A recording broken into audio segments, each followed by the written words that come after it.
Okay. This is our mentor meeting after activity 2.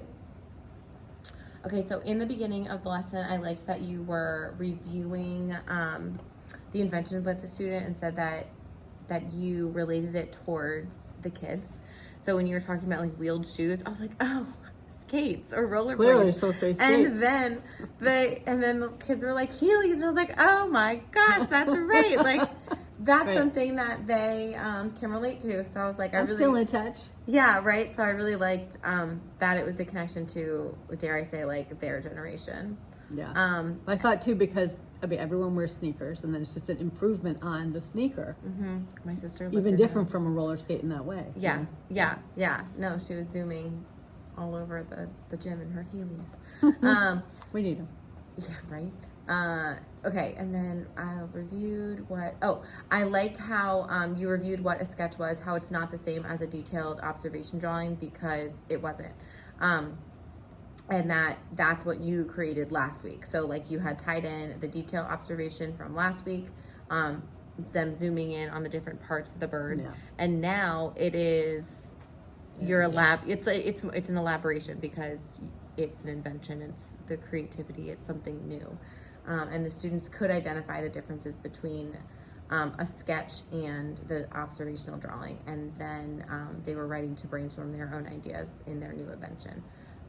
So you definitely met the cusp of reviewing, making sure they understood and met mastery, and then you were moving on. Okay, good. For the standards part. Yeah. Yeah.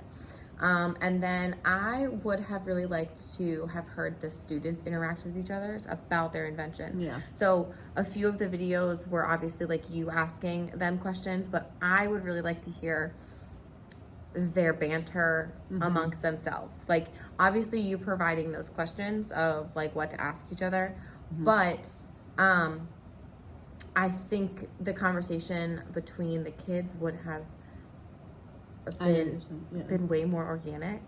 And I don't know if I mean they're working independently, but they were definitely still talking. I mean, you could hear them all talking. But they were so engaged of their invention, like wanting to share with the camera, really.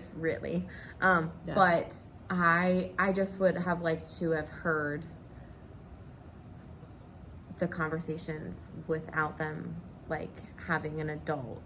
Yeah. It's hard to do, as you know, in these groups with this time limit. It is. I barely got all of them interviewed in a sense. It's so hard, and especially finding the time to record that conversation, even though most of the time we hear that conversation as we walk up and down the room. Right. We can't say like, "Oh, go back and do that again," because they're gonna be like, "What?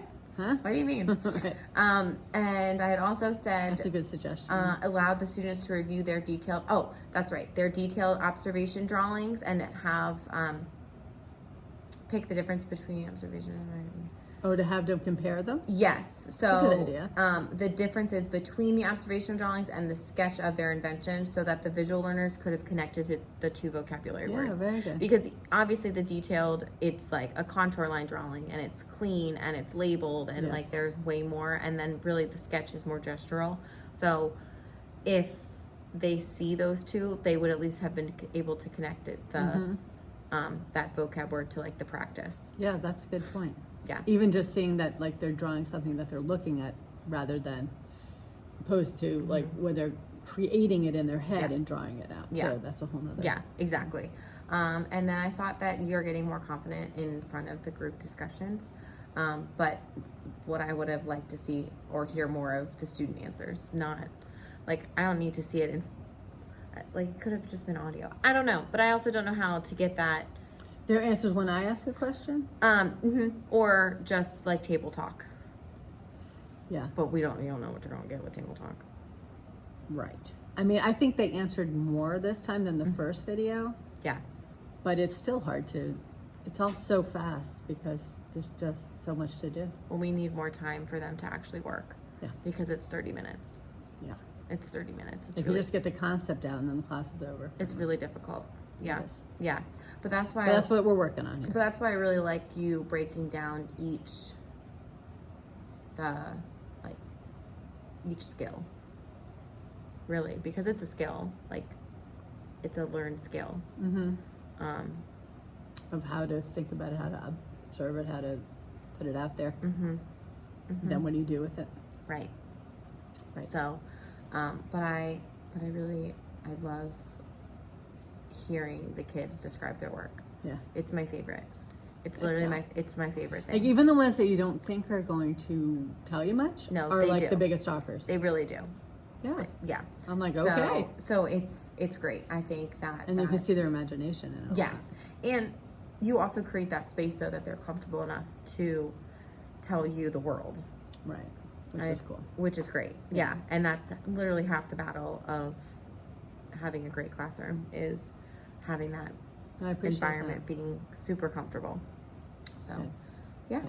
All right. Well, thank you. Welcome. Yeah, I'll take all those notes.